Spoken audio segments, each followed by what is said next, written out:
Voy a presentarme para que tengamos una idea de con quiénes estamos dialogando. Pertenezco a la Orden de los Predicadores, a los dominicos, ya desde hace más de 25 años. Y específicamente he dedicado mis últimos 15 años, ante todo, a la labor de la filosofía.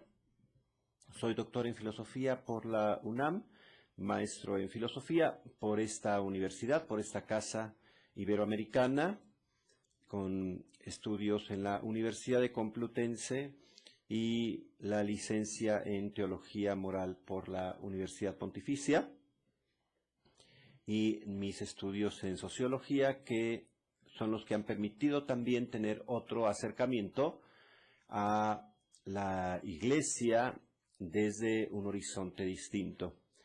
He tenido la oportunidad de ser profesor desde hace más de 25 años en diferentes universidades, pero específicamente desde hace 14 años en esta casa de estudios, la Universidad Iberoamericana, en el departamento de integración, que hoy se conoce como el área de reflexión universitaria en materias de humanidades. Mi presencia responde porque en mis primeros años de profesor estuve en la Universidad Intercontinental y ahí tuve un tiempo dando la materia precisamente de eclesiología basada en el Vaticano II, de lo cual en gran medida hablaremos el día de hoy. Pero también responde porque en un diálogo con Fray David Díaz Corrales, a quien, como ustedes sabrán, esta tarde-noche no pudo estar entre ustedes. Mi nombre es José Juan Sainz. El padre David Díaz, hemos tenido la oportunidad de tocar estos temas.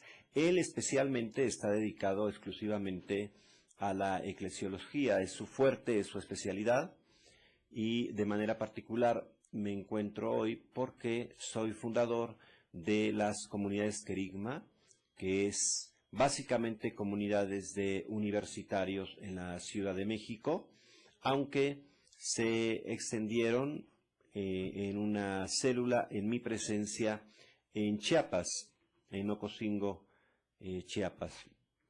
Sin embargo, ha sido una pastoral urbana interesante el poder acompañar a estas comunidades universitarias en su vida y en su expresión de fe en Jesucristo. Y bueno, hecha esta pequeña presentación, debo reconocer que es un gusto para mí poder plantear desde el horizonte de la eclesiología propuesta por este artículo de David Díaz, Teología de la Iglesia Local, notas para sustentar eclesiológicamente el valor actual y renovador de la Iglesia doméstica. ¿Qué debemos entender por Iglesia doméstica, especialmente en el siglo XXI? Pareciera un tanto cuanto recurrente el tema del Vaticano II. A veces pareciera que es un tema que se ha tocado con cierta frecuencia, pero que a mi juicio, y muy probablemente a juicio de muchísimos teólogos, de muchísimos pastoralistas, el Vaticano II sigue siendo todavía un referente de fe que no alcanza a tener un aterrizaje, una vida en medio de nuestra querida Iglesia Católica Romana. Y por esa razón, sí estoy convencido que una cosa es los planteamientos tan atinados que el concilio hizo en los años 70, especialmente finales de los años 60, que en los años 70 comienza a revitalizar toda la vida teológica y pastoral de la Iglesia Católica. Pareciera que como respuesta inmediata a la experiencia del Concilio Vaticano II, que muy probablemente, como ustedes bien saben, los concilios son el lugar privilegiado en donde el Espíritu Santo, el Espíritu del resucitado, habla a la comunidad de fe. Son los concilios el lugar en donde creemos firmemente en que el Espíritu de Dios se manifiesta, habla a una comunidad eclesiástica, en especial la nuestra. Por eso, a lo largo de la historia de nuestra Iglesia, ha habido múltiples concilios de diferente índole, pero con la intención siempre de redireccionar y especialmente de actualizar los textos bíblicos. No hay que olvidar que no somos una religión fundamentalista, es decir, nosotros no vivimos la Sagrada Escritura al pie de la letra. No hacemos una lectura de la Sagrada Escritura de manera literal, sino que hacemos siempre una actividad interpretativa, actualizadora de los textos, de acuerdo a los tiempos, a las culturas y a las diferentes circunstancias históricas.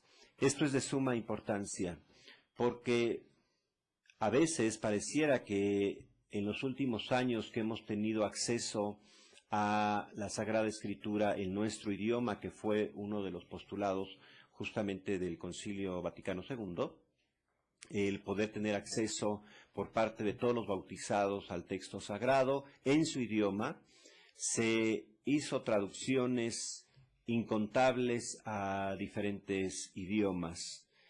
Sin embargo, creo que no hubo el necesario acompañamiento para acercarnos al texto sagrado y a veces hemos caído en una lectura del texto o muy básica o muy fundamental, incluso al pie de la letra. Una de las cuestiones para nosotros los creyentes católicos romanos es que justamente disponemos de herramientas que nos permiten actualizar constantemente el texto bíblico. Para eso existe el quehacer de la teología, para eso existe el universo de las distintas espiritualidades, de los distintos carismas de las órdenes religiosas. Existe también, por supuesto, el aporte de los documentos de la Iglesia en sus diferentes versiones, exhortaciones, encíclicas, etc. De ahí la importancia de que tenemos que nutrirnos de esta abundante literatura que existe en nuestra Iglesia.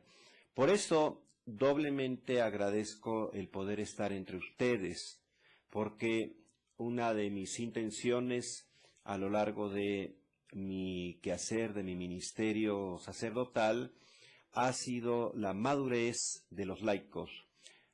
Mi intención es contribuir a que los laicos de la Iglesia Católica lleguen a una madurez, de tal forma que la única manera de poder lograr que los fieles cristianos católicos romanos puedan verdaderamente tener una participación viva y eficaz dentro de la Iglesia es justamente lo que están haciendo ustedes.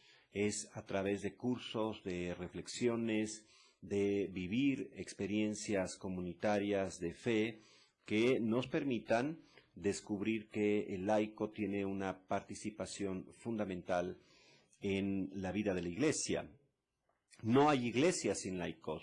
Ya el Concilio Vaticano II, que es para mí el reto, la tarea que les dejaría a ustedes, es revisar con mucho detenimiento el texto de Gaudium et Spes, junto con el texto de Lumen Gentium, dentro del documento del Concilio Vaticano.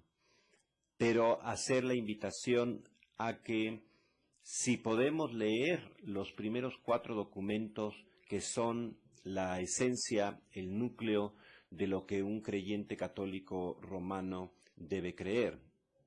Importante, porque todo aquello que se oponga o que no esté en consonancia con estos 4 ejes, con estos 4 documentos primeros del Concilio Vaticano II, no estamos obligados a creerlo. Es estos documentos los que manifiestan la esencia de nuestra vida de fe. Importante que todo laico, especialmente entrados ya en la juventud y en la adultez, sí tengamos al menos una vez en nuestra vida la lectura de estos 4 documentos.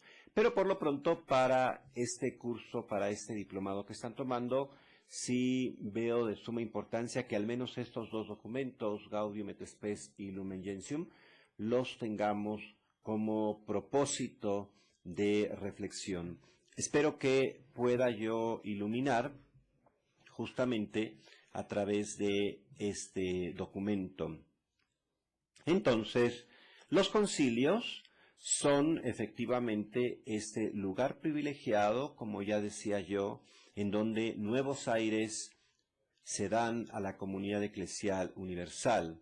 Los concilios proyectan, dan vida, renuevan, actualizan y nutren a la comunidad de fe, especialmente a todo el pueblo de los bautizados. De ahí la importancia de los documentos conciliares. Pero más aún, para nosotros, habitantes de esta iglesia, el Concilio Vaticano II debe ser nuestro referente inmediato. Esto no quiere decir que nos demos la oportunidad de conocer otros documentos conciliares, pero en especial sí tenemos el deber de acceder a estos documentos del Concilio Vaticano como el gran reto de nuestra vida de fe. Y también, como mencionaba hace un momento, el documento conciliar está ahí con una viveza extraordinaria, pero que no ha alcanzado a tener una vida, no ha alcanzado a aterrizar del todo en las comunidades a nivel de nuestra iglesia. Muy pocas cosas, si nosotros nos encontramos con el documento conciliar, han logrado aterrizarse. Pareciera que son las más importantes, sin embargo, no estaría yo de acuerdo. Hay cosas muchísimo más importantes que celebrar misa en la lengua de cada nación o de cada país. Veo cosas muchísimo más importantes como el permitir que los laicos puedan leer en su idioma las Sagradas Escrituras. Veo muchísimo más importante cosas fundamentales en el Concilio Vaticano II que celebrar misa frente al pueblo. Veo cosas muchísimo más importantes que solo el ministerio de diaconías dentro de la liturgia. Pareciera que nos hemos quedado con estas reformas que por supuesto son interesantes, son llamativas, pero que distan mucho de ser apenas un porcentaje significativo de las reformas fundamentales, esenciales del Concilio Vaticano II. Por eso sí creo que yo no haría un llamado, por supuesto, a un nuevo concilio, sino más bien el regresar al Concilio Vaticano II. Ha habido una cantidad de documentos posteriores al Concilio Vaticano II. Es más, yo diría que la difusión que se le dio al catecismo de la Iglesia Católica fue superior a la publicidad, a la propaganda que se le ha dado a los documentos conciliares en medio del pueblo de Dios.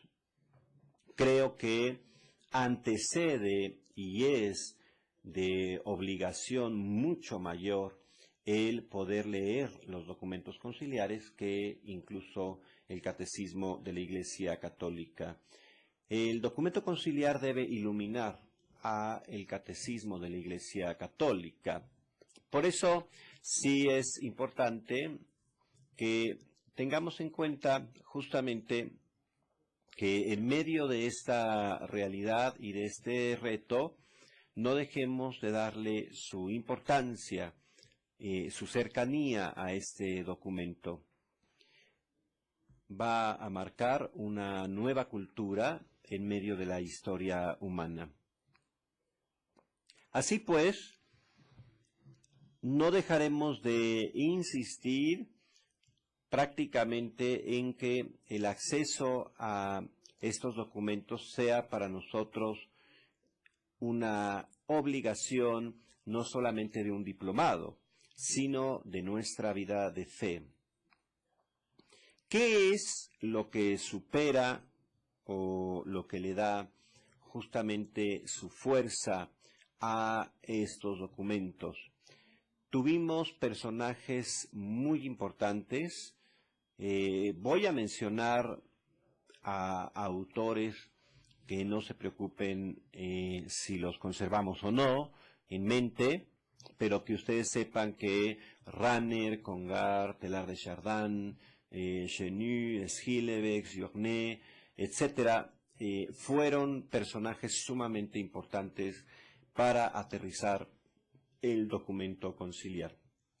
Fue tan importante el documento conciliar que justamente se hablaba de una nueva eclesiología. Esta nueva eclesiología no ha terminado de construirse. Y estos documentos en donde ustedes van a encontrar la importancia de darle una identidad a nuestra iglesia en medio de un mundo como el nuestro. Hay tres aspectos que ustedes van a encontrar tanto en Lumen Gentium como en Gaudium et Spes. Son tres ejes fundamentales para comprender la identidad de nuestra iglesia. Estos tres ejes le van a dar vuelta a lo que fue un planteamiento que duró justamente dentro de nuestra iglesia 3 o 4 siglos, que marcaron el caminar de la iglesia, la idea de sociedad perfecta. Esta idea de sociedad perfecta era muy excluyente, era una idea de iglesia encerrada, los bautizados y los no bautizados, los de dentro y los de fuera, los que están en comunión y los que no están en comunión. Esta idea de sociedad perfecta ciertamente marcó proselitismo, marcó separación con otras iglesias y no permitía que se expresara la comunión con aquellos que no eran o no pertenecían a la Iglesia Católica Romana.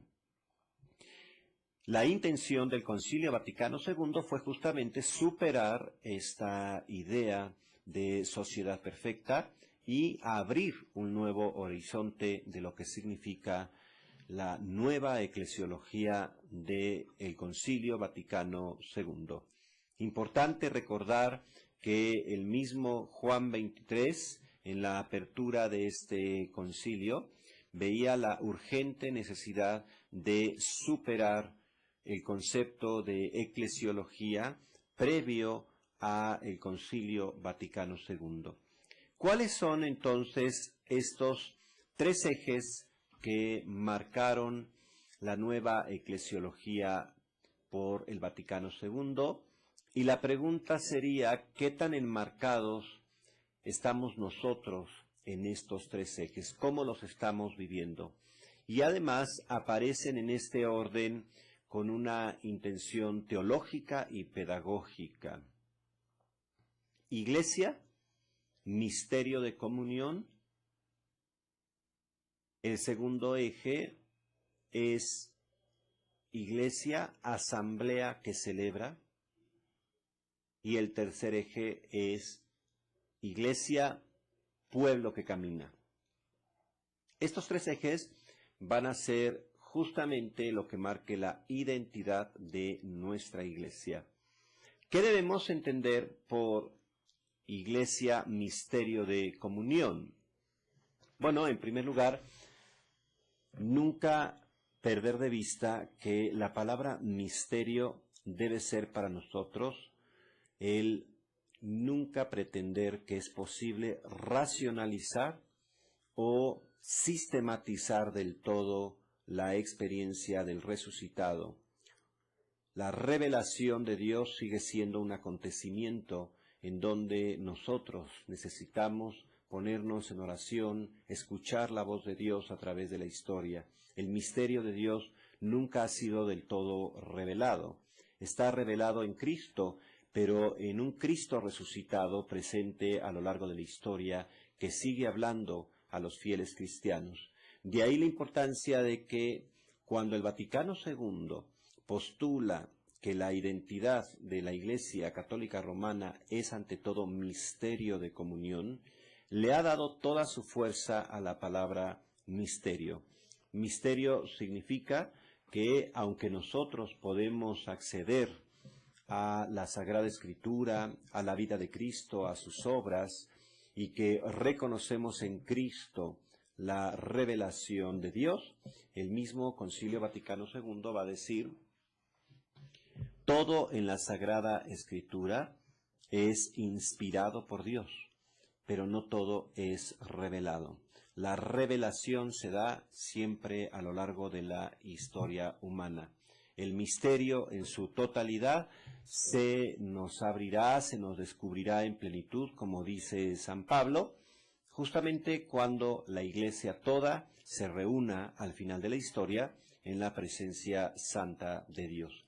Por eso hay que salvaguardar siempre la experiencia del misterio. Yo recuerdo a una persona que me contaba una anécdota. Fue a misa con su hijo de 10 años y el padre, un gran teólogo, estaba en una homilía, en una disertación teológica, explicando el misterio de la Santa Trinidad, y a la mitad del sermón la señora tomó de la mano a su hijo de 10 años y le dijo: hijo, vámonos, porque estoy empezando a entender el misterio de la Santa Trinidad. Espero que todos nos situemos en este contexto. Nadie puede explicar del todo el misterio. El misterio siempre tiene un amplio margen, un horizonte que rebasa a la razón y a la comprensión humana. El misterio se vive.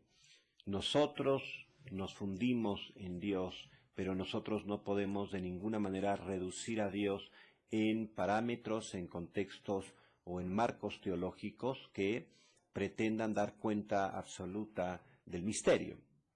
Por eso fue tan insistente el Concilio Vaticano II en que la Iglesia es misterio de comunión. Y también esto rompió con una idea de sociedad perfecta cerrada en sí misma, porque cuando nosotros decimos misterio de comunión, significa que también las semillas del verbo están presentes en todas las culturas, en todos los tiempos. Por eso también es un misterio. ¿De qué manera Cristo resucitado hace presente su vida y su palabra en culturas no cristianas? Es un misterio. Pero desde nuestra fe creemos que Dios está revelando, y como bien dice el Concilio Vaticano, que ustedes lo van a encontrar en la lectura detallada que hagan de Gaudium et Spes y de Lumen Gentium, siempre se insistirá en las semillas del verbo presente en todas las culturas y en todos los tiempos. Importante porque esto nos da una cobertura de comunión más allá de los límites y de las fronteras, no solamente de nuestra Iglesia, sino de prácticamente todos aquellos que se confiesan cristianos, como también la comunión con los no cristianos. ¿Cómo lograr cristificar la historia? ¿De qué manera nos descubrimos que el creyente es más fermento en la masa? Damos vida a una historia, de tal forma que la sociedad perfecta, como identidad previa al Concilio Vaticano II, era una idea de que los de fuera tienen que convertirse a un modelo de fe establecido, en este caso por la Iglesia Católica Romana. El Concilio Vaticano II va a abrir las puertas y justamente el paradigma, el movimiento es a la inversa. Esta iglesia es fermento en el mundo. Esta iglesia transforma las realidades y las cristifica precisamente por nuestra acción en medio del mundo. Toda acción de hombres y mujeres de buena voluntad que trabajan por la justicia, que trabajan por un mundo más digno, más igualitario, ahí estamos construyendo el reino de Dios. En pocas palabras, esto rebasa la confesión, la confesionalidad. Es necesario confesar a Jesucristo expresamente o a través de los parámetros sacramentales. El Concilio Vaticano II va a decir que no. Es posible descubrir la presencia viva de Dios y del resucitado en gente, hombres y mujeres de buena voluntad que están trabajando incansablemente por el bien de la humanidad toda. Ahí encontramos semillas del Verbo. Por eso es importante que este eje nosotros lo tengamos muy presentes en nuestro quehacer pastoral. Nuestro quehacer pastoral debe estar centrado siempre, debemos estar parados en este umbral que el Vaticano II marcó con una riqueza fuera de serie. Quiero confiar en que ustedes tendrán acceso a los documentos que además son baratísimos. Hay una edición que ustedes van a encontrar de prácticamente menos de 200 pesos. La de la BAC, que es bastante cara, de la Biblioteca de Autores Cristianos, es un texto un poco más caro. Pero hay un documento dedicado específicamente al ecumenismo y a la interreligiosidad en el Concilio Vaticano. Texto al que no me quiero referir estrictamente esta tarde con ustedes, pero ojalá que también pudiéramos tener acceso a él, revitalizarlo y nunca olvidar que de las cuestiones más hermosas del Concilio Vaticano fue esta iglesia, si no abre sus puertas de comunión hacia los demás cristianos y a aquellos que no se confiesan cristianos, pero que se reconocen profundamente creyentes, no entenderemos lo que es misterio comunión. Misterio comunión significa que por encima de lo que mi mente y mi razón alcanzan a comprender, aún en aquellos que viven una cultura diferente, que tienen una apreciación de la vida distinta a la mía y que tienen formas culturales que se contrastan con la que yo he vivido en un universo cristiano, aún así debo creer que el misterio de comunión está presente en la humanidad toda. Esta unidad en medio de la diversidad no depende de una confesión, es un misterio. Esta unidad presente por la sangre de Cristo derramada en la cruz tiene alcance universal, como el mismo San Pablo lo dice. Dado el tiempo que tenemos, no quiero entretenerme de ninguna manera en las citas bíblicas o en los referentes del concilio. Como ya dije también, estoy confiando en que ustedes van a acceder a estos concilios.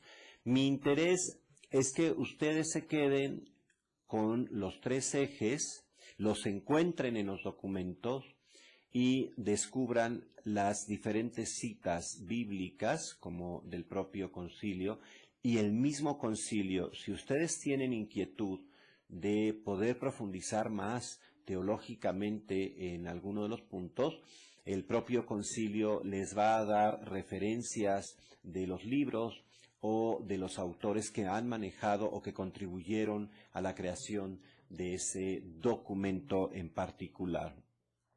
Eso nos puede ayudar a hacer una mayor profundización. El interés es que no perdamos los tres ejes.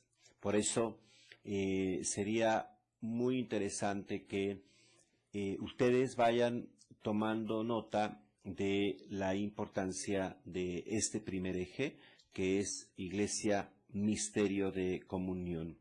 Y en este misterio de comunión es también muy interesante ver cómo en medio de este misterio está la Iglesia traspasando sus fronteras. El Espíritu Santo es capaz de hablar más allá de las fronteras de nuestra Iglesia. Y por supuesto, se aducen ejemplos bíblicos. Cuando Moisés, por ejemplo, se hace presente el Espíritu de Dios y comienzan a profetizar, hay gente que profetiza fuera de la tienda y le dicen a Moisés, hay gente que está profetizando fuera de la tienda, y el mismo Moisés o Samuel dirá que continúen, porque el Espíritu de Dios se derrama sobre todos y suscita su palabra en medio de todos. Por esa razón, el papel que el laico juega dentro de este eje misterio-comunión es muy importante. Por primera vez, el Concilio Vaticano II dará una definición positiva de la presencia del laico en el mundo. Antes del Concilio Vaticano II, normalmente el laico se definía en contraposición a la jerarquía. En otras palabras, laico es el que no es diácono, el que no es sacerdote, el que no es obispo, el que no es religioso o no es religiosa, monja, fraile, monje. No había ciertamente un despliegue de definición de laico más allá de contraponerlo a la jerarquía. Los que no pertenecen a la jerarquía son todos ellos laico, pueblo de Dios. El Concilio Vaticano II tuvo una preocupación permanente en que el laico pudiera tener una definición positiva dentro de los documentos. Y por supuesto, vamos a encontrar una definición que muy probablemente para ustedes ya les suene familiar. El laico es el creyente bautizado que en medio de su realidad cotidiana, de su realidad inmediata, está construyendo el reino de Dios. El laico es aquel que en su actividad rutinaria, en medio de su familia, de su trabajo, de sus demandas y quehaceres permanentes, va construyendo con un compromiso de fe de transformar una historia de egoísmo, una historia de violencia, una historia de corrupción en historia de salvación, en historia de hermandad, en historia de justicia. Ya encontrarán ustedes estas bellas definiciones que atañen directamente a los laicos. Una interesante definición, porque dentro del misterio de comunión vamos a encontrar que la jerarquía juega un papel de mantener en medio de las celebraciones y de los ritos el principal carácter de misterio. De tal forma que esto exorciza, esto impide que se pueda ideologizar el concepto y la vida de la Iglesia, impide que un determinado pensamiento sea el que se presente como totalitario o como visión absoluta de nuestra Iglesia. Por eso cada vez que decimos misterio, se abre ciertamente un universo en el que con humildad y con modestia reconocemos que la acción de Dios está por encima de cualquier estructura histórica, que la acción de Dios y del Espíritu ciertamente estarán haciéndose presentes más allá de nuestras propias fronteras, de nuestra querida Iglesia. Por eso, una vez dicho lo anterior, es como muy interesante no perder de vista que el segundo eje dentro de este planteamiento tiene que ver con la iglesia asamblea que celebra. Estamos en tiempo pascual. Aprovecho para decirles a todos ustedes felices Pascuas de Resurrección 2012. La Pascua es el centro de nuestra celebración litúrgica. Vivimos muy marcados por la iglesia de la colonia, especialmente Latinoamérica está marcada por una específica religiosidad que es la religiosidad española. Para nosotros el tiempo cuaresmal pareciera que se volvió el tiempo litúrgico más relevante. Todos estamos como muy agobiados de salvaguardar lo que se pide para el viernes de Cuaresma. Estamos agobiados por confesarnos en el tiempo cuaresmal. El Viernes Santo toma una relevancia fuera de serie aquí en México para los de Iztapalapa que me están escuchando. El Viernes Santo, bueno, juntan más de 3 millones para la escenificación de la Pasión de Cristo. La pregunta para nosotros es, ¿qué estamos celebrando bajo este concepto prioritario del tiempo litúrgico cuaresmal? Pareciera que no hemos logrado dar el salto a el tiempo pascual. El tiempo de la Cuaresma es un tiempo de 40 días dentro del año litúrgico, pero el tiempo pascual son 50 días. 50 días por todo lo que representa, comenzando por el número, la importancia, la prioridad de la Pascua. Sin Pascua, todo lo demás no tiene sentido. Dice San Pablo, si Jesucristo no resucitó, vana es nuestra fe. De tal forma que cuando nosotros hablamos del tiempo pascual, nunca debemos perder de vista que es el tiempo prioritario. A mí me llama la atención que después de la Cuaresma y de la Semana Santa, que ha tomado un tinte vacacional que para nosotros los creyentes no debería ser, todo el mundo regresa a sus actividades ordinarias, olvidándose que está en el tiempo más importante de su fe. ¿Qué expresiones litúrgicas, vivas, cercanas tenemos para la Pascua? Yo creo que muy pocas. La gente no se sitúa en la Pascua. Pareciera que del domingo de resurrección a Pentecostés nos subimos o nos metemos más bien a un túnel en el que va a salir hasta Pentecostés. ¿Qué ocurre en los 50 días pascuales? En general, la mayoría de los creyentes cristianos católicos romanos no hay como una serie de actividades que estén expresando vivamente a el resucitado. ¿Cuándo es el tiempo que le da sentido a todo el año litúrgico? Ahí tenemos una muy buena tarea, un reto para la pastoral, y especialmente para la pastoral urbana. ¿Cómo hacer para que el tiempo pascual vuelva a ser el centro de la vida de fe que anima a el pueblo de Dios? Si nosotros no recuperamos este sentido, la pregunta es, cuando el Vaticano II dice, la Iglesia es asamblea que celebra, la pregunta inmediata es, ¿qué celebra? ¿El dolor? ¿La muerte de Cristo? ¿El sufrimiento? ¿Un conformismo? Esto, pues Dios me lo mandó, esta es mi cruz.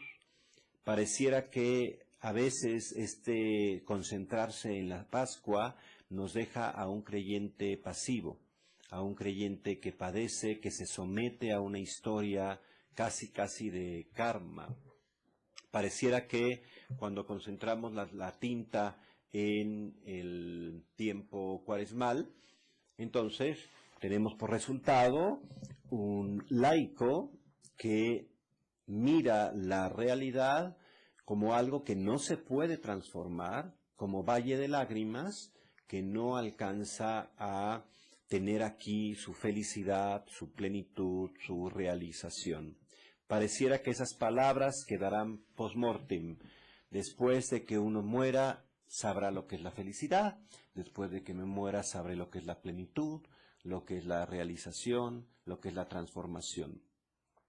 En el entretanto, pareciera que nos queda un laico sometido al devenir de las cosas, a la imposibilidad de la realidad que no puede ser cambiada. Esto, por supuesto, va en contra de todo lo que la teología paulina marca. ¿Es la resurrección de Cristo una transgresión? ¿Es la resurrección de Cristo una oposición a la realidad como está? ¿Es la resurrección de Cristo la que marca la posibilidad de que aún la muerte tiene una salida, que aún la muerte tiene una solución? San Pablo será insistente en que la resurrección de Cristo es justamente la transformación de las cosas como están en cosas distintas, en cielos nuevos, en tierras nuevas, como dice San Juan. Esto es lo que celebramos nosotros en la Pascua y es lo que debería de nutrir todo el año litúrgico. La Pascua es la certeza profunda de que la justicia siempre y a pesar de todo estará por encima de la injusticia y de la corrupción. La Pascua es el triunfo de la hermandad por encima de la violencia, por encima del egoísmo. La Pascua es la celebración de que frente a un mundo enemistado por las guerras y las discordias es posible construir un mundo de paz y de fraternidad. Esa es justamente las consignas que la Pascua deben tener en nosotros y que celebramos además. Por eso, cuando el Vaticano II marca el eje de que la Iglesia es asamblea que celebra, tendríamos que concentrar toda nuestra atención en qué modelo de celebración estamos teniendo dentro de nuestra Iglesia y recuperar el sentido original, el sentido que verdaderamente le da sustento, identidad y toda su certeza a la historia de salvación, que no tiene que ver nada con el conformismo, que no tiene que ver con la sumisión a las realidades como están. De tal forma que la Pascua se vuelve una exigencia transformadora. La Pascua se vuelve para nosotros lo que debemos tener en el corazón, en la mente, para saber que es posible transformar estas realidades. En la medida en que un mundo como el nuestro nos intenta convencer de que no es posible cambiar a un México lleno de corrupción, lleno de violencia, cuando nosotros nos quedamos con la imposibilidad, entonces no estamos en consonancia con el mensaje de Cristo. Cristo justamente fue el que nos invitaba a tener estas certezas en nuestro corazón. A pesar de lo que estos ojos ven, el Espíritu nos dice que se puede creer y construir un mundo distinto. Por eso la Pascua de Cristo está llena de ritos, de símbolos maravillosos, ¿no? El agua, las flores, el cirio, todo debe ser expresión de vida, todo tiene que ser expresión de fraternidad. Es más, litúrgicamente hay una invitación pedagógica a omitir el acto penitencial en el tiempo pascual. ¿Por qué? Porque es el reconocimiento que la fe no tiene que ver con los méritos, sino que ante todo la sangre de Cristo es la que nos ha salvado. Este principio paulino en que ningún mérito es agradable a los ojos de Dios más que el de Jesucristo. La entrega generosa de Cristo, incondicional por la humanidad, es el único sacrificio aceptable a Dios. Nuestra respuesta al unirnos a este misterio del resucitado es justamente con esta gracia interior podemos transformar esta historia. Y por eso, en el tiempo litúrgico de la Pascua, una de las recomendaciones de tantas es no tener acto penitencial. Mandarle el mensaje al creyente que es la gracia recibida en Cristo resucitado la que salva, y que nuestra respuesta a esa acción de Dios es su Espíritu que nos ayuda a transformar esta historia. Muy importante que vayamos descubriendo, por ejemplo, en este tiempo de Pascua que nos quedan como 20 días, ¿no? Mirar si es posible, ¿no? De qué manera hoy se están celebrando las liturgias en nuestra parroquia. ¿Qué signos pascuales hay en la parroquia? Estamos teniendo ágapes, estamos teniendo reuniones festivas, los diferentes grupos de una parroquia se reúnen para compartir el pan, para tener un momento de convivencia, de expresión de fraternidad. Después de la liturgia dominical, en Pascua, sería muy conveniente quedarnos 20 minutos más a compartir un refresco, a tocarle la espalda a alguien que esté desanimado, a motivarnos mutuamente. ¿Qué estamos haciendo litúrgicamente para expresar la Pascua? Entonces, en este segundo punto, cuando nosotros decimos iglesia, asamblea que celebra, debemos tener muy claro qué estamos celebrando. Y es una confianza, es saber que en Cristo resucitado no solamente se ha vencido a la muerte, se ha vencido a la injusticia, se ha vencido el dolor, se ha vencido la explotación del hombre por el hombre, se ha vencido la depredación, etc. Es esta certeza la que nos mueve a saber que no existe maldad intrínseca, no puede haber después de Cristo maldad intrínseca, porque todo ha sido tocado por la sangre del Cordero. Lo dice San Pablo y lo dice San Juan. De tal forma que esto marca que todo se transforma. Toda persona es sujeto de conversión. Toda persona, por el poder de Dios, puede cambiar su vida y convertirla. Nadie podemos decir que existen personas intrínsecamente malas, porque es una contradicción al misterio de salvación revelado en Cristo. La fuerza del misterio de Cristo alcanza hasta el corazón más duro, hasta el corazón más de piedra, puede ser transformado en Cristo resucitado. No puede haber irredentos por principio, sino que todo se abre a este misterio. Sería negar la generosidad, sería negar la eficacia del resucitado en medio de la historia. Espero que esto nos ayude a clarificar, a cuestionarnos, a hacer una seria reflexión: ¿qué es para nosotros el tiempo pascual? ¿Qué tanto conozco yo del misterio pascual? Y las maneras en que estamos viviendo litúrgicamente el misterio pascual. ¿Por qué insisto tanto en ello?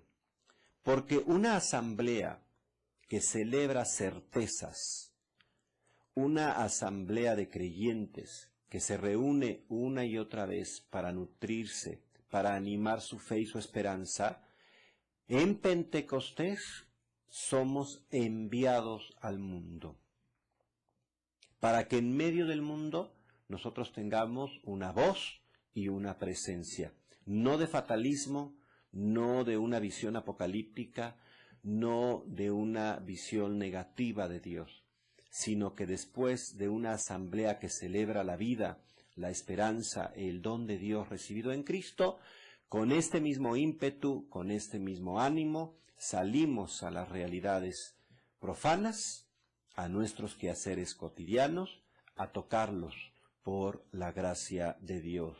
Esa es justamente la celebración que cierra la Pascua, que es el Pentecostés. Y por eso, pedagógicamente, podemos entender por qué después de fundamentar a la Iglesia como misterio de comunión que rebasa los alcances de nuestra comprensión, de nuestra teología o de cualquier idea en torno a Dios o a la Iglesia, y genera vínculos mistéricos, místicos, incomprensibles con los cristianos que no son católicos y con los no creyentes cristianos, esto abre las puertas para una comunión muchísimo más allá de la confesión. Número 2, una asamblea que celebra es el segundo eje o el segundo concepto importante del Concilio Vaticano II. Y la tercera, pueblo que camina. Me parece una bella imagen del concilio. Una vez que el cristiano ha vivido el misterio pascual con toda su fuerza, puede entonces regresar al mundo y transformarlo, que es justamente el planteamiento de Gaudium et Spes. Podemos regresar al mundo a compartir el gozo, la esperanza, la angustia y las tristezas de un mundo que espera una palabra justamente de aliento. Y por eso el Pentecostés se vuelve el lugar privilegiado en donde recuperamos este sentido hermoso, tercer eje del Concilio Vaticano II. Pueblo que camina, pueblo en marcha, pueblo que se lleva una tarea a cumplir en medio de la historia. Muy importante, porque no nos permite regordearnos en mi grupo de Biblia, en mi grupito de adoración nocturna y el mundo afuera, bien gracias. Esta concepción de pueblo que camina es una exigencia de regresar al mundo. La iglesia no puede ser un lugar en donde la gente se fugue del mundo. La iglesia no puede ser un espacio para cerrar los ojos frente al devenir de la historia, por muy cruda que ésta sea. La iglesia no puede contribuir de ninguna manera a juntar a los elegidos y que el mundo ruede. El Concilio Vaticano II, en su tercera definición de la identidad de la Iglesia, fue muy insistente. Somos una iglesia pueblo, una iglesia en la historia que debe caminar y que debe marchar. Es un concepto que no permite ninguna figura estática de la iglesia. Es una figura que debemos incluso hasta utilizar la imaginación. Pueblo en marcha, pueblo que camina. Nos tenemos que mirar a nosotros mismos en este continuo caminar. La tierra prometida no la tenemos todavía, no la hemos pisado, hasta que siga habiendo en medio de la historia pobreza, dolor, injusticia. No podemos hablar de la realización del reino de Dios ni de tierras prometidas, sino que se vuelve un constante deber para nosotros los creyentes. Somos un pueblo en marcha. Y mientras vamos caminando en medio de esta historia, debemos ir tocando y transformando todo aquello que niegue la presencia de Dios entre nosotros. Hay muchas realidades que parecen decir que Dios está ausente de la historia. A mucha gente le he escuchado decir, ¿dónde está Dios en medio de su dolor? Porque no ha tenido una mano cercana, porque no ha tenido una voz que lo consuele, porque no ha tenido brazos que lo acojan y que le expresen el amor de Dios. La gente seguirá negando a Dios en medio de la historia mientras el pueblo de Dios no sea una expresión visible de transformación, de acompañamiento en medio de estas crudas realidades. Por eso es tan importante que el Concilio Vaticano II haya insistido tanto en la parte histórica de la identidad de la Iglesia. Si nosotros hacemos un repaso, ¿qué significa pueblo que camina en el documento conciliar? Nos vamos a encontrar con sorpresas hermosas, porque esto tiene que ver con conocer culturas, con inculturizarnos, con empatizarnos, con aquellos que son diferentes a nosotros, con conocer esos universos. En otras palabras, es abrir los ojos a lo diferente, a lo que no está necesariamente en consonancia con mis pensamientos, con mis ideas, con mis creencias. La idea de pueblo en marcha no es cerrar los ojos, no es una idea de ir por el mundo condenando, excomulgando o segregando. La idea de pueblo en marcha es justamente aquellos que van encontrando, como el buen samaritano, a aquellos que necesitan la expresión de Dios. El buen samaritano es un vivo ejemplo del Concilio Vaticano II, porque el samaritano era un ciudadano de segunda, no era considerado un judío en el estricto sentido de la palabra, y sin embargo, Jesucristo no va a poner de ninguna manera de ejemplo a un fariseo, ni a un practicante de la religión judía, en este sentido farisaico. Va a poner a un samaritano, que en el universo judío pues se presenta como aquel que es no judío o judío de segunda. Y sin embargo va a ser este hombre el que exprese verdaderamente la misericordia de Dios. ¿Cuántos no católicos o no confesionales en nuestra iglesia hoy tienen una presencia en el mundo muchísimo más significativa y expresa de la misericordia de Dios? Tenemos cantidad de buenos samaritanos que no tienen nada que ver con los sacramentos y que sin embargo son una expresión eficaz de la misericordia de Dios.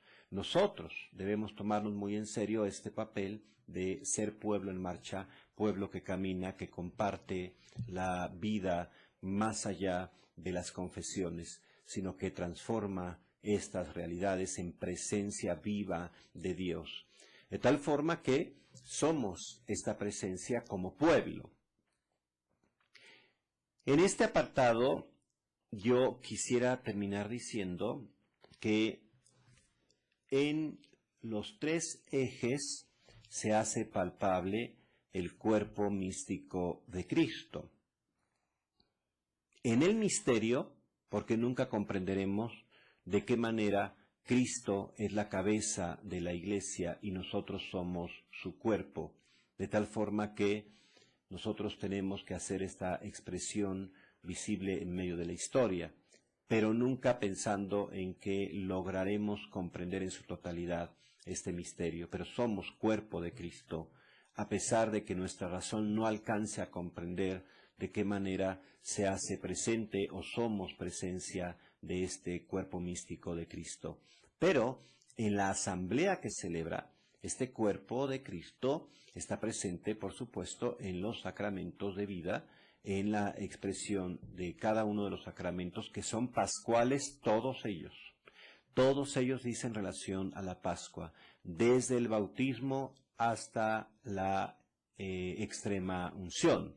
Todos tienen una visión pascual de fondo. Habría también que recuperarla. Y por último, ¿cómo vamos a transformar esta historia solo siendo pueblo, siendo cuerpo, siendo comunidad? No podemos transformar la historia como individuos solos. Ninguno de nosotros puede tener una idea de Mesías, de caudillo, de héroe o heroína. La única manera de transformar esta historia será siendo una expresión comunitaria en medio de la historia. Ninguno de nosotros puede como individuos precisamente hacer este cambio. Ustedes recordarán una cancioncita que todavía corre por ahí. Una hormiga es simplemente una hormiga, es un insecto sin ningún valor. 2 hormigas son 2 hormigas, pero 3 hormigas son principio de comunidad. Qué importante es esta visión, y ciertamente viene muy a cuento porque esta idea de la iglesia como transformación, de la iglesia como cuerpo en medio de la historia, sí nos permite situarnos justamente en que haciendo y sumando es como se transforma la historia, esta suma permanente. Por eso la iglesia es el nuevo pueblo de Dios, pero una visión de pueblo de Dios que no necesariamente la compartimos del todo con la idea del pueblo judío. Es una idea de pueblo escogido, de pueblo elegido, pero que no necesariamente se abre a las demás razas, culturas o pueblos. Por esa razón, nuestra idea de pueblo sí es una idea ante todo y eminentemente comunitaria. No hay otro camino que hacer comunidad en medio de esta historia. ¿Puedo continuar? ¿Sí seguimos juntos? Si en alguna parte nos perdimos, lo podemos volver a repetir. Bueno, seguiré hablando por si seguimos conectados o no. ¿Seguimos conectados? ¿Sigo hablando? Tranquilamente. Bueno. Entonces, la invitación, y en esto yo quisiera aterrizar estos últimos 10 minutos.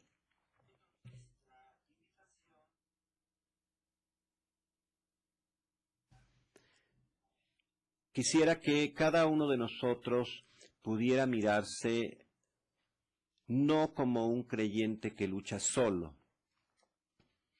no como un bautizado ensimismado. Ninguno de nosotros puede ver su vida de fe como una experiencia intimista, individualista, personal. Nuestra fe no es yo con Dios, Dios conmigo y ruede el mundo. Nuestra vida de fe siempre debe ser un signo comunitario en medio de la historia. Comunicar la vida de Cristo resucitado siempre será a través de una comunidad viva. Y es aquí donde aterrizamos en la pastoral urbana, por fin. Pero era importante hacer este recuento. ¿Qué debemos entonces entender por iglesia local o iglesia doméstica? Aquí también hubo mucha polémica porque el Concilio Vaticano II no dejó del todo claro, yo diría que más bien fue intencional, este concepto de iglesia local o de iglesia doméstica. Y me parece que fue una de las más fecundas definiciones que habría que recuperar del Concilio Vaticano II.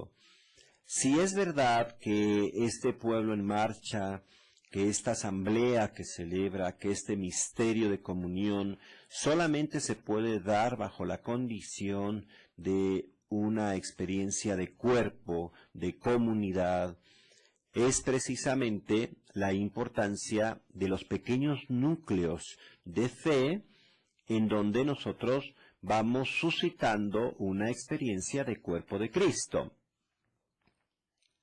Esto está más allá de incluso las parroquias.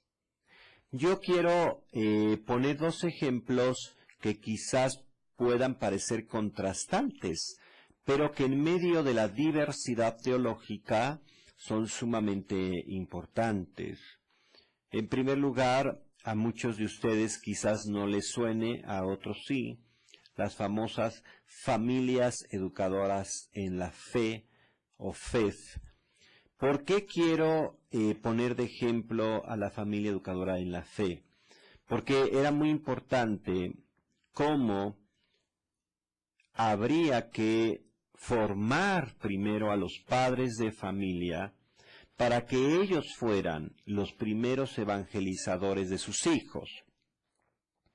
La familia educadora en la fe no es que se opusiera a las catequistas como mejor las conocemos, porque pareciera que de dos padres poco formados en la fe vamos y depositamos a nuestros hijos con una catequista que se haga responsable de su formación hasta la primera comunión y después quién sabe, y repetimos el mismo patrón subsecuentemente. De tal forma que una persona que interrumpe su formación en la fe que lo va a llevar a la madurez, prácticamente queda truncada con la catequesis de la primera comunión y después es muy difícil ver que la gente siga en este proceso de formación y de comunidad. Y entonces nuevamente volvemos a delegar en catequistas la formación de los siguientes católicos, mismos que se quedarán con una fe infantil de la primera comunión y después no habrá mayor compromiso ni mayor profundización de su fe. Las familias educadoras en la fe, mejor conocidas como FEF, tenían esta preocupación fundamental, que la iglesia doméstica fuera desde el núcleo familiar, que la experiencia de fe no solamente fuera el aprendizaje del Padre Nuestro, de la Ave María y de oraciones, sacramentos, 10 mandamientos, etcétera, sino que fuera vivida como familia.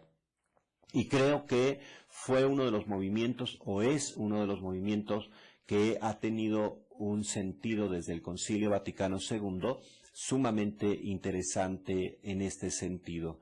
Cuando nosotros decimos iglesia local, iglesia doméstica, deberíamos de concentrar toda nuestra atención en que esto comience como una experiencia de fe desde las familias, que permitan y posibiliten que sea una experiencia comunitaria y no individualista de la fe. Un niño que va solo al catecismo y que recita sus oraciones y regresa a su casa donde no se vive una experiencia de fe, terminará siendo nuevamente un católico intimista, individualista y muy probablemente con una fe muy infantil, muy dependiente de la jerarquía y no tendrá una experiencia de capacitación, de empoderamiento, de presencia en medio de la iglesia ad intra, como en medio de la iglesia ad extra, hacia afuera. Y por eso, cuando nosotros decimos la recuperación de las iglesias locales o domésticas, me parece un acierto. El segundo modelo que también creo que habría que fortalecer y recuperar es que también ustedes quizás escucharon a las famosas comunidades eclesiales de base, que por fortuna todavía en muchas colonias se sigue nutriendo y se sigue viviendo. Estas comunidades iban fortaleciendo su fe a partir del encuentro de la Sagrada Escritura, de la actualización de la Sagrada Escritura a través de una puesta en común y de una vida, al famoso método de ver, pensar y actuar, que por mucho tiempo fueron el método más pedagógico para estas comunidades, el poder hacer una lectura de la Sagrada Escritura, después ver la realidad y tratar de emparentarla. ¿Qué nos dice este texto de la Sagrada Escritura con respecto a la realidad que estamos viviendo? Hacer un análisis de esa realidad, pensarla y después actuar. Esto me parece uno de los aciertos en eclesiología más importantes, porque le dieron vida a mucha gente, a muchos bautizados, y volvieron a muchos bautizados muy maduros en su fe, agentes de su historia, transformadores, con una presencia viva en medio de la iglesia. Por eso me parece sorprendente que este texto de el padre David Díaz haga una hermosa recuperación de las comunidades locales o de las iglesias domésticas, en donde él dice que mientras en una iglesia doméstica, en un pequeño grupo de vida de fe, en donde 2 o 3 se reúnen en el nombre de Cristo, hay querigma, hay coinonía y hay diaconía. Es decir, hay un mensaje de fe, el querigma de Cristo, hay coinonía, es decir, hay comunión, hay presencia del cuerpo de Cristo resucitado, y hay diaconía, hay servicio al pueblo de Dios, hay transformación de la historia. Sería muy importante que nosotros revitalizáramos la iglesia, no desde esta visión masificada, estandarizada, anónima. No estoy en contra de los santuarios ni de las basílicas, pero sí manifiesto mi preocupación de una iglesia anónima y masificada, en donde la gente de manera intimista, individualista, llega a presentarle a Dios su historia de dolor, donde le manifiesta su problemática, pero no conoce ni al que está a la derecha ni al que está a la izquierda. Y entonces atentamos contra la comunión, expresión del cuerpo místico de Cristo. En cambio, las iglesias locales que se van formando como pequeños grupos de reflexión, de vida, de comunión, de solidaridad, incluso muchos de ellos, son una expresión clara de lo que el Concilio Vaticano pretendía y pretende. De ahí la importancia de crear más grupos en medio de las parroquias que tengan estas expresiones. Y me parece muy importante porque estas comunidades, y con esto termino, verdaderamente se vuelven muy creativas. Me parece que el poder tener una comunidad que permite que todos los miembros se conozcan y que se apoyen entre ellos mismos, también se despierta un espíritu no solamente de solidaridad, sino de creatividad. ¿Qué quiero decir con esto? Que sin abandonar la identidad sacramental que tenemos como comunidad de fe, también debemos abrirnos a nuevas expresiones de nuestra fe. También tenemos que ser lo suficientemente creativos para abrirnos en diferentes circunstancias que permitan pedagógica, litúrgicamente, ser una expresión de fe. Por ejemplo, yo he tenido la oportunidad de asistir a estas comunidades domésticas, a estas iglesias domésticas o grupos de fe, en donde el tema del día era la semilla que crece y entonces les regalan semillas o se bendicen semillas para que las puedan sembrar. Es decir, se buscan creativamente signos sacramentales que puedan estar nutriendo la fe de los miembros de una comunidad, para no quedarnos únicamente con los sacramentos. Por supuesto que los sacramentos son identitarios y además son los conductos, los instrumentos por donde se hace presente la gracia de Dios. Pero el mismo Vaticano II decía, los sacramentos son los canales por los cuales se hace patente la gracia de Dios, pero no solo. Y pero no solo, habría que recuperarlo. Son los sacramentos el lugar privilegiado en donde la gracia de Dios se derrama a su pueblo, pero no solo. Y en pero no solo, abre las puertas a que una comunidad, una iglesia doméstica, pueda también creativamente, al margen de participar de nuestros sacramentos, estarlos expresando de otras maneras, de otras formas, con otros signos, que permitan de manera pedagógica, catequética, alimentar la fe de quienes pertenecen a estas diferentes iglesias domésticas.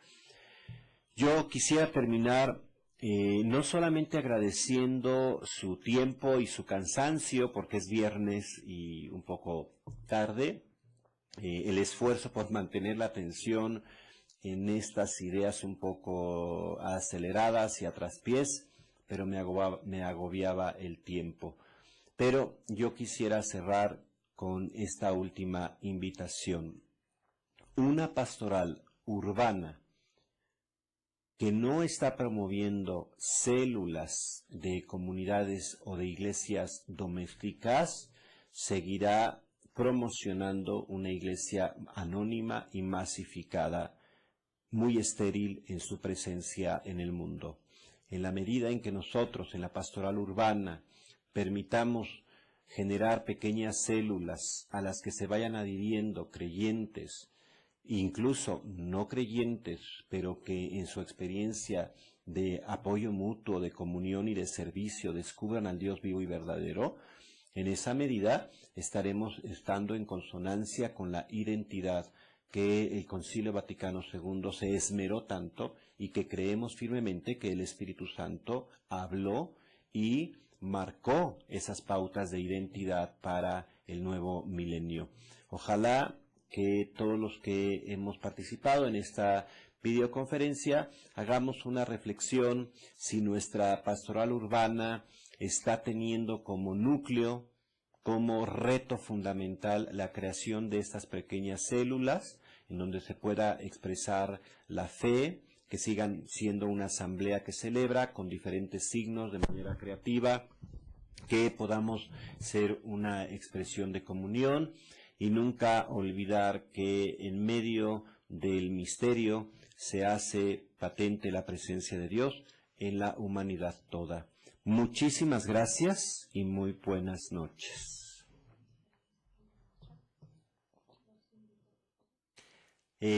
Como ustedes bien saben, en este momento espero que haya más de 2 o 3 reunidos en el nombre de Cristo que tengan algunas inquietudes que las puedan manifestar a través del chat.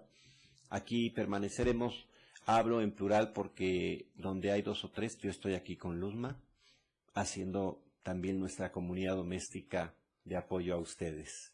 Ojalá que algunos se animen a hacer sus preguntas o comentarios a través del chat.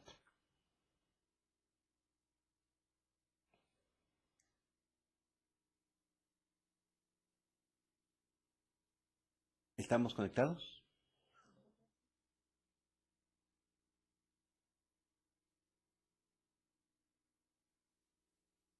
Tú puedes saber por ahí si están conectados.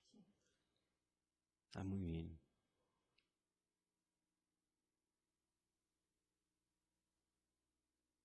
Tú me dices qué hacemos, que esto es nuevo para mí. ¿Quieres que esperemos un momento?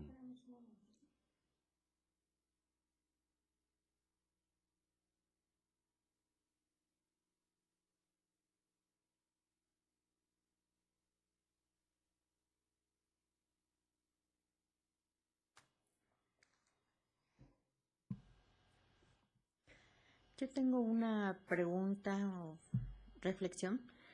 Me parece muy interesante lo que habla sobre la Pascua. Sí. Dice que se vuelve una exigencia transformadora en un mundo como el nuestro. ¿Cómo se le puede hacer en medio de tanta violencia y tanta, pues no sé, lo que se está viviendo en estos momentos en nuestro país? ¿Qué se puede hacer? Yo sí confío plenamente, Luzma, en que no podremos hacerlo de otra manera más que a través de estas pequeñas comunidades. En la medida en que nosotros vayamos devolviéndole la confianza a la gente, empoderando, capacitando a la gente en medio de estas células, la realidad a nivel individual nos rebasa. La realidad a nivel individual no solamente nos rebasa, nos sobrecoge, nos espanta, y eso nos paraliza y no nos permite ser agentes de cambio y de transformación. Pero el ejemplo de las hormigas siempre me ha gustado. La suma de las hormigas verdaderamente pueden mover montañas, y esto es cierto.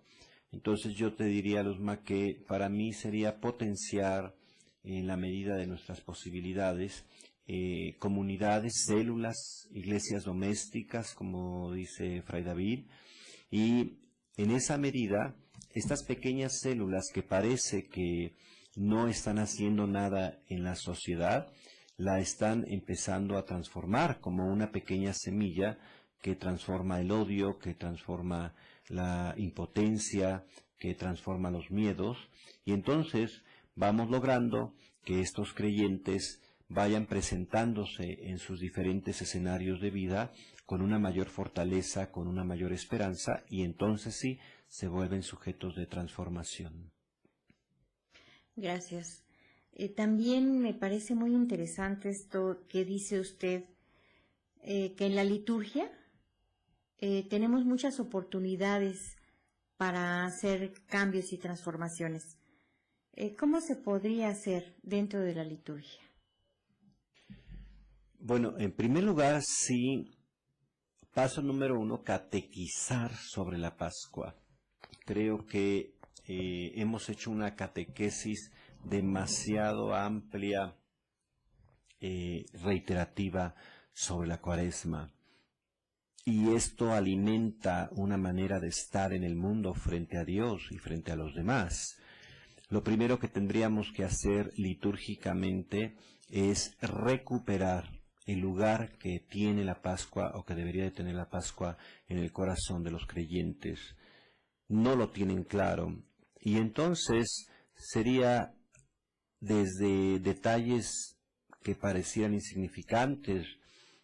Todo este tiempo pascual no me he cansado de repetir a los creyentes en las comunidades en las que participo, siempre decirles felices Pascuas, sonrían, dense un abrazo, dense una palabra de aliento. Tenemos que promover diferentes expresiones pascuales que sean efectivas en el corazón del ser humano. Esto es una labor que tendremos que comenzar ya ahora mismo, y en esa medida la gente va a recuperar a la Pascua como el lugar privilegiado del año litúrgico y descubrir que los otros tiempos litúrgicos giran alrededor del misterio pascual. Por eso, en estos días a mí sí me gustaría una expresión viva en las iglesias, muchas flores, omitir, como ya decía yo, el acto penitencial, esta expresión que me gusta mucho del agua bautismal, es decir, que en lugar de acto penitencial el sacerdote pasa con agua bendita en medio de los fieles cantando el Gloria, alimentar todos estos signos litúrgicos, todos ellos que expresen la vitalidad y la esperanza pascual. Gracias. ¿Y cómo se le puede hacer dentro de la liturgia, dentro de la celebración litúrgica, para que olvidemos el individualismo, para que seamos más acogedores, para que iniciemos una transformación y que invitemos a los que están a nuestro lado a conocernos mejor? Voy a hablar de una experiencia inmediata intentando ilustrar. Me llama mucho la atención, por ejemplo, que no hemos tenido una atención muchísimo más sistemática a los colegios católicos. Pero cuando yo he tenido la oportunidad de acompañar a algunos colegios católicos, es muy interesante que se crean comunidades de padres de familia casi de manera espontánea. Y esto permite que los padres se conocen entre sí porque sus hijos comparten una misma escuela. Y en la medida en que nosotros en la escuela nutrimos estas pequeñas comunidades de reflexión entre los alumnos y también lo hacemos con los papás, la misa dominical entonces adquiere otro sentido de cuerpo. La gente se conoce, se apoya. Cuando hemos tenido lamentablemente la pérdida de algún papá o de alguna mamá, es maravillosa la expresión de solidaridad y de apoyo que hay para la pérdida de un ser querido. Y entonces la persona no se siente sola, se siente acogida, se siente cobijada y se siente una experiencia de cuerpo de Cristo. ¿Cómo llevarlo a las parroquias? Yo creo que si la parroquia no tiene al menos una misa parroquial en donde todos los grupos de diferente índole, de diferente carácter, desde la tercera edad, los jóvenes, los niños de catecismo, en fin, de reflexión bíblica, no sean capaces de reunirse todos en una celebración conjunta, expresión del cuerpo de Cristo, veo muy difícil que podamos expresarlo como cuerpo. Mientras sigamos llenando iglesias de gente que no se conoce, que vienen de diferentes colonias, de por aquí, de por allá, que no son capaces de intercambiar incluso el abrazo de la paz. A mí me llama mucho la atención que en domingo, en el momento en que decimos démonos el abrazo de la paz, la gente se lo da a la persona que tiene la derecha a la izquierda, y eso un poquito reticente. Si está su familia, pues nada más se lo da a su familia, pero no va más allá, ni siquiera hace el esfuerzo por voltearse de espalda para dárselo al que tiene detrás. Esto habla de este anonimato que hemos promovido, este individualismo en la expresión de fe. La gente cada vez más tiene la idea arraigada de que se va a misa a cumplir o a pedirle a Dios por sus necesidades, pero muy difícilmente o muy vagamente tiene la idea de vamos a misa porque somos asamblea, cuerpo de Cristo, comunidad que celebra. Eso no está en las palabras de la gente, y no está porque no hemos catequizado en ese orden. Entonces tendríamos que recuperar ya desde la propia homilía, en el caso particular del pastor, del sacerdote, qué mensaje estamos enviando a la comunidad, cómo exhortamos a la comunidad a tener una expresión más viva de cuerpo de Cristo. Y uno de ellos, por ejemplo, a mí sí me gusta mucho que la gente se tome de las manos, porque después de la influenza fue un problema, ¿no? Pero tomarse de las manos para cantar el Padre Nuestro, a mí se me hace un signo hermoso de cuerpo de Cristo, el abrazo de la paz, por supuesto, y una pequeña convivencia después de la misa, creo que también ayuda mucho a que la gente se conozca un poquito, se acerquen entre ella, y poco a poco la comunidad va siendo más familiar, menos desconocida unos con otros. Muchas gracias. Pues parece que ya se conectaron, pero aún no pregunta nada. Ustedes nos dicen si se animan a hacer algún comentario o pregunta, o estamos ya muy cansados después de una larga semana. Que no fue tan larga porque hubo puente. Sí.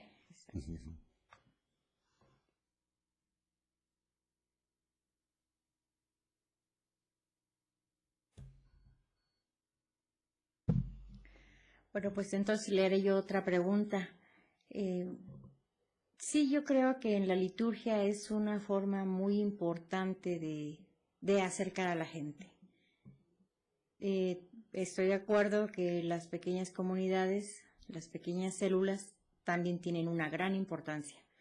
Pero mucha gente o no tiene tiempo de asistir a ellas o no le dan ganas, y sí, efectivamente asisten a misa por una obligación, cumpliendo una obligación, porque si no Dios los puede castigar.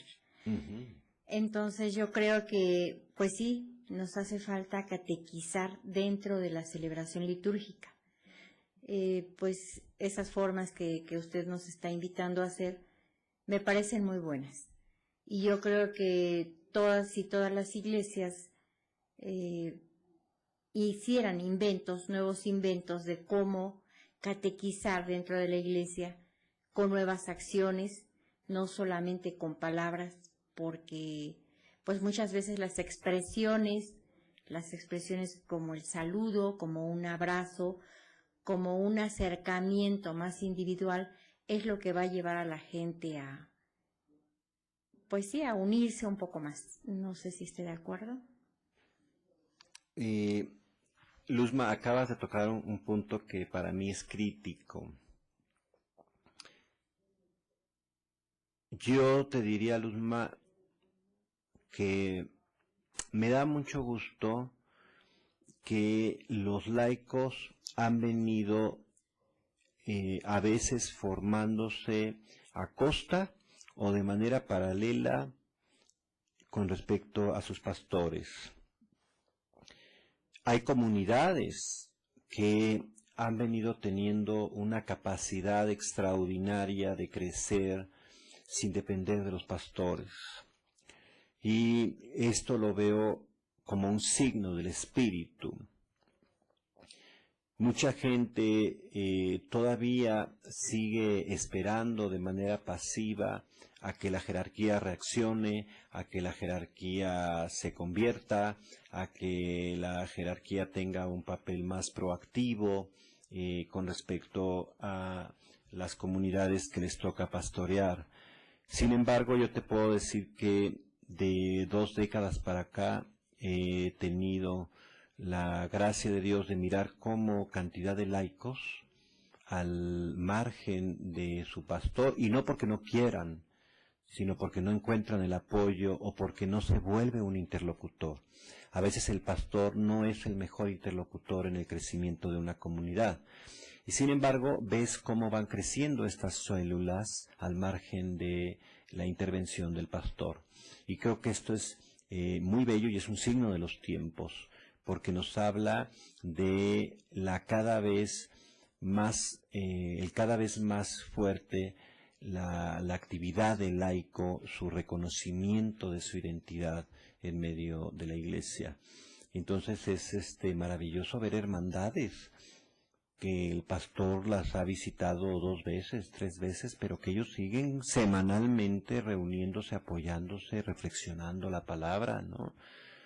Hoy me da un gusto enorme esto que estamos haciendo, porque de alguna u otra manera es la necesidad, el interés de los laicos de nutrir su fe, pero llevarla muy probablemente a su pastoral, en donde no sé qué tanta presencia o compromiso tenga su pastor inmediato.